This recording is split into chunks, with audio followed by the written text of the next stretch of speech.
But CBAM is a fact. Right now, there's a preparatory phase, and from 26, it's actually going to start biting, so to say. Now, the US hasn't officially warmed up officially to something like this, but I see certain signals, and the signals are the following. There is advancement in bilateral, I mean, between the EU and the US, talks about how do we actually calculate carbon footprints.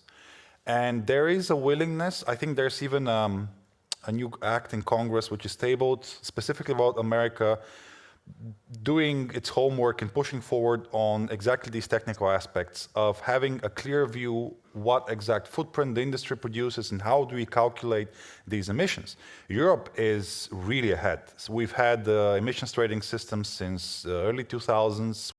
Dimitar, you made a comment before. I want to shift to the world of things green, because it's, it affects both the environment and the economy, because it's such a huge growing area. We had all of these regulations and progress in the last 20 years, and there is a realization in the US that, okay, our national security and economic interests in the last 20 years were based on the fact that we will produce a lot, and the US pivoted from dirty coal because of the shale revolution in the 2000s. The US made good progress on wind technology as well, and energy efficiency.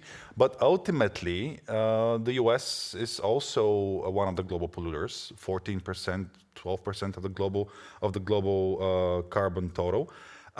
So right now, if we are serious about pressuring the Chinese and the Mexicans and the Indonesians, maybe also the Russians, who knows, on climate, we need to have some kind of tools which are also offensive in a way, which force these countries to either have the corresponding carbon tax regime within their borders or just pay an extra tariff.